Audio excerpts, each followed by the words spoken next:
आप सभी लोगों का राक्सर एजुकेशनल में स्वागत है। साथियों, हम एक बहुत ही जटिल और बहुत ही भावनात्मक इतिहास को लेकर के आपके सामने उपस्थित हुआ हूँ। आप लोग देखते होंगे कि सभी आदमी अपने माथे पर टीका लगाते हैं, खासकर आप ब्राह्मणों को देखते हैं। लेकिन इसके पीछे लॉजिकल क्या है, कारण क्या है? कभी आप जानते हैं कि टीका क्यों लगाया जाता है? और टीका लगाने का अब एक प्रथा सी बन गई है। दूसरा नंबर, आप देखते हैं कि महिलाओं में भी टीका लगाया जाता है। अच्छा, महिलाओं में टीका लगाने का कारण क्या है? अच्छा, महिलाओं के अंदर टीका लगाने के कारण और उनके अंदर की जो विधियां हैं, उत्पत्ति कहाँ से हुई? तो मेरे पास एक किताब है, यहाँ पर देखिए, ये बौद्ध आचार्य की किताबें हैं, देख लीजिए। इस किताब में एक मुझे मिला है कि टीका लगाने का कारण क्या था।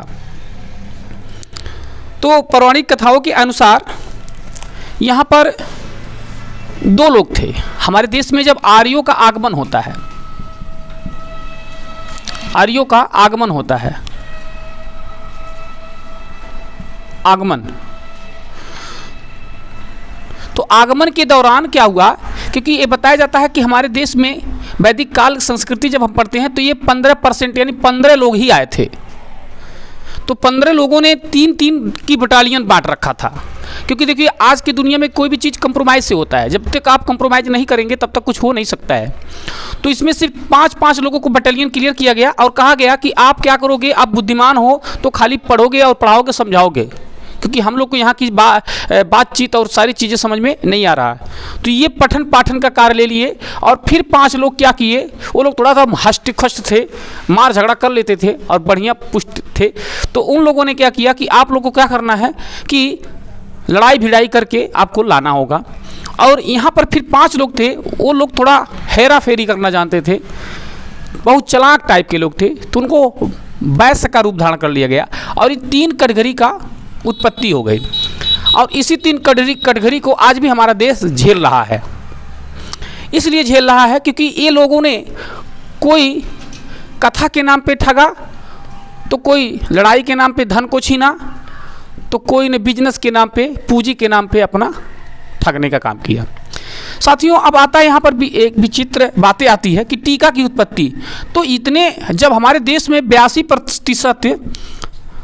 85% ओबीसी हैं, जिसको शूद्र के नाम से जाना जाता है, ये वेद भी कहता है। तो इसमें इन लोगों की गिनती करने में लिए बड़ा दिक्कत होता था। गिनती करने के लिए दिक्कत होता था कि वो पहचान नहीं पाते थे, हमारा वाला कौन है, हमारा वाला कौन है। तो सारे लोग तो अपने आम, यहाँ के लोगों को, शूद्रों को पगड़ी बांधने का बहुत शान था, क्योंकि यहाँ पर पगड़ी होना था। क्योंकि पाड़ी से पगड़ी का उत्पत्ति होती है। ये जब बौद्धिक कालीन इतिहास में हम चलते हैं तो यहाँ के किसानों को वैदिक काल में पाड़ी कहा गया है और यहाँ पर खेतिहर कहा गया। बौद्ध काल में खेतिहर कहा गया। उसी खेतिहर को, खती शब्द को क्षति कर दिया गया। क्षति संस्कृत जब बनाया गया तो क्षत्रिय बना दिया गया। ठीक, तो इसी चीज़ को जब ये लोग, इतने लोग थे तो ये 85% में खो जाते थे। इसीलिए इन लोगों ने यहाँ पर क्या किया कि अपने माथे पर टीका लगाने का काम किया। अच्छा, एक चीज़, दूसरा, कुछ समय के बाद एक चीज़ उपरंत हुआ कि समानता संपन्न, ठीक है ना, समानता और बंधुत्व। अब ये जो हम देखते हैं शिवलिंग में भी ये समानता देखी जाती है। तो बौद्ध कालीन कहता है समानता, बंधुत्व, समानता, भाईचारा, ये 3 चीज होती थी, 3 लकीरें। मतलब तीनों में क्या होती थी? समानता, भाईचारा, एकता था। और इसी पर धब्बा क्या था? ये ओबीसी। मतलब ये होता था कि हम लोगों का सेवा करने के लिए ये इनको बनाया गया है। और अब कहीं पर भी हम तो देखे, कल मेला देखने गया था महाशिवरात्रि का, सारे लड़की सारे लड़के अपने मथवा पर पूरा लकीरवा बनवा करके उस पर टीका लगवा करके इस तरह से घूम रहे थे। हमने कहा, वाह बहादुरो, आप लोग तो पढ़े लिखे तो है ही नहीं हो, इतिहास तो जनबा ना करोगे, अब मथवा भी पेंटिंग करवा के घूम रहे हैं। लेकिन कभी गधा कहीं को पता नहीं किया कि इसका कारण क्या होता है। कारण क्या होता है? टीका का कारण क्या होता है? टीका क्या होता है? तो ललाट पर इसीलिए इन लोगों इनमें तो समानता पा गई। ये लोग अपने भाई के लिए लड़ते हैं, अपने लिए लड़ते हैं, ये भी अपने भाई के लिए लड़ता है, ये भी अपने भाई के लिए। यहाँ पर दान करवाएगा तो कहेगा भैया वहाँ बनारस भी लेकर जाएगा, तो वहाँ बनारस भी लेकर आप जाओगे, उसको भी दो। फिर बनारस से अगर बचाएगा तो कहेगा भैया आप वहाँ जाकर के फलाना जाकर दे दीजिए। मतलब यहाँ पर इनको तीनों में समानता है। और ये ओबीसी उस पर क्या बन रहा है, गोला। इसी ओबीसी गोला में लोग क्या कर रहे हैं, धन उसूला जा रहा है। और आप लोग इस टीका का मतलब समझे नहीं। तो चलिए अब हम किताब की बातें करेंगे। किताब में कहा गया कि एक समय की बात है कि कोई दुराचारी व्यक्ति था, दुराचारी में होता खराब व्यक्ति था, और वह क्या हुआ कि एक पेड़ के नीचे पड़ा हुआ था और मृत पड़ा हुआ था। तो मृत पड़ा होने के कारण वो पेड़ के नीचे सोया था, तो एक कोई कौवा था, वो बिथ्या त्याग दिया, मतलब लैट्रिन कर दिया, अपने भाषा में समझिए। और वो संजोग बस जा करके उस बीचों बीच माथे पर जा करके टपक गया। और टपक गया तो उस समय दो लोग आए, दो देवता आए। एक यमलोक से देवता आया और एक विष्णु का देवता आया। मतलब एक यमराज का देवता आया, एक विष्णु का देवता आया। दोनों लोग देवता आकर के बोले कि हम लेकर इसको जा रहे हैं। तो जो यमराज का देवता था वो बोलने लगा, दूत था, वो बोलने लगा कि ये दुराचारी है और इसका मृत हो गया है, मैं इसको नरक में डाल दूंगा। तो वहाँ के विष्णु के देवता लोग आकर के बोलने लगे कि ऐसा का आपने क्यों किया, ऐसा कहाँ है, ये दुराचारी बहुत सज्जन आदमी है। उसने कहा कौन कहा है, क्या सबूत। तो उसने कहा देख नहीं रहे हो, इतनी अच्छे सिर पर टीका लगाया हुआ है, टीका माथे पर टीका, और आपको अभी सबूत देने की जरूरत है। प्रत्यक्षम किम परिमाणम, प्रत्यक्ष को कौन सी प्रमाण देने की जरूरत है। तो वहाँ से ये टीका की उत्पत्ति हो गई और यहाँ से लोग टीका मानने के लिए शुरू हो गई। और आज भी हमारे समाज में टीका लोग लगाना शुरू कर दिए। और आप देख लीजिए SC ST OBC इसमें टीका लगाने की प्रावधान नहीं है।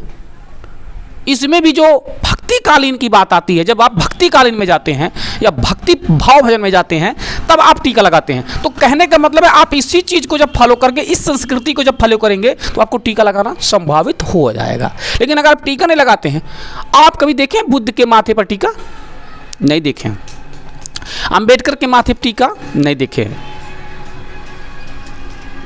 साहू जी महाराज के माथे पर टीका नहीं देखे हैं, ये भी स्वामी पेरियार के माथे पर टीका नहीं देखे, ललई सिंह यादव के माथे पर टीका नहीं देखे हैं। तो ये टीका वाली जो माजरा है ना, ये पहचान की टीका है और हम लोग में दूर में पहचान जाते हैं बाबा पाला की। तो ये टीका इसी तरह से था। तो उसमें उन्होंने लोगों ने कहा तो टीका का कोई महत्व नहीं है। अच्छा, अब हम बात करते हैं। बताया जाता है कि हमारे देश में एक जानवर उत्पत्ति हुई थी जिसका नाम था सूअर।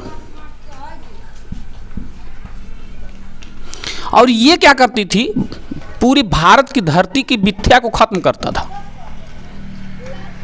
और ये मिथ्या को, इस जानवर को बड़ा अपवित्र लोग मानते थे। इतना अपवित्र कि मतलब उसको लोग कहीं मानते नहीं थे।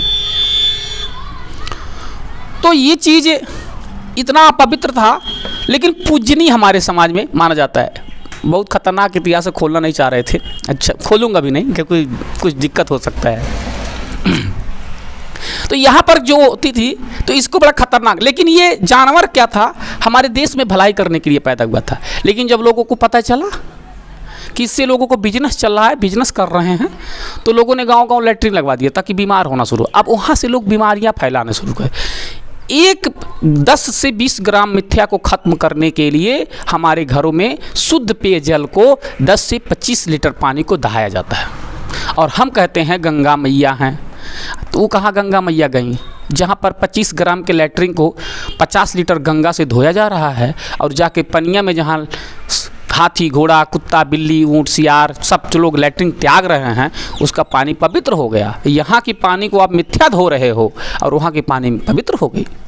तो ऐसी चीज़ों को देखिए आप लोग इस तरह से ना करें जिससे संस्कृति और समाज दोनों दूषित हों। तो लोगों के अंदर बुद्धि और ज्ञान न होने के नाते ऐसा काम करते हैं। बाकी हम नेक्स्ट वीडियो में मिलेंगे। Bye bye.